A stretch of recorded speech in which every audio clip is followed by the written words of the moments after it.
Well, Mother Nature ruined a lot of outdoor events once again yesterday, baseball, softball, but luckily there was plenty of boys volleyball to go around, especially in EPC competition. Yeah, Parkland and Easton, you know, the Trojans didn't enjoy taking a back seat to Emmaus last season. Easton's hoping to gain a higher level of respectability. Those two teams, as Christy mentioned, met last night. Erica Rose has the highlights. The Parkland boys volleyball team traveling to Easton last night in an EPC matchup. The Trojans enter with a perfect 3-0 record. The Red Rovers sit at 1-2. The first set will be a battle early on, but then the Trojans will put together several small runs to build open a lead, up 17-10 after the ace by Derek Hockenberry.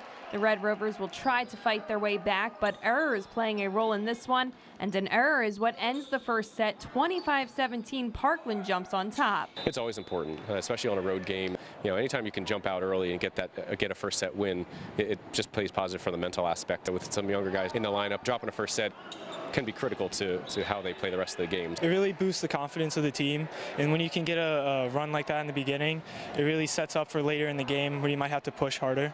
The Red Rovers can take the 1-0 lead to open the second set thanks to Connor Wilson, but it does not last long. The Trojans will quickly go on a 6-2 run, which begins with the kill by Braden Cook and ends with the ace by Noah Morif, 9-4 Parkland. Now the Red Rovers can go on a little run of their own to bring the set back within 3, but head coach Scott Trumbauer letting the guys play through it, and it pays off. RJ Corba brings it to a stop, and the Trojans can close out the set, outscoring Easton 8-1 to take set number 2, 25-16. I thought about using a timeout, but in reality, we need to play through it. We have to get used to those kind of things. We're not going to be leading every game at the end of every game throughout the year, so we have to learn how to play against adversity and see how we can do. The third set will not be as pretty. Both teams making silly mistakes, alternating points, but the Trojans always on top, and they will eventually bring the match to a close thanks to the ace by Hockenberry.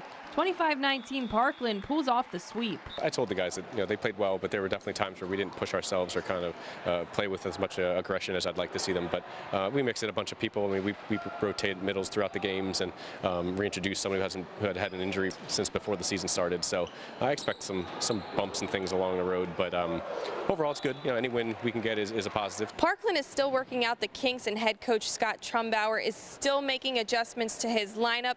But the one thing that remains constant so far are the wins, as Parkland pulls out another, improving to 4-0 on the season.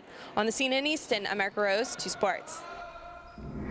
Yeah, they got a good one in Seth Fine, and the first Parkland-Emmaus matchup is looming in a few weeks, April 17th on the Green Hornets court. Should be a good one. Well, Emmaus, Parkland, and Whitehall still unbeaten. I know it's early, but good starts to the season for them. A couple other EPC teams.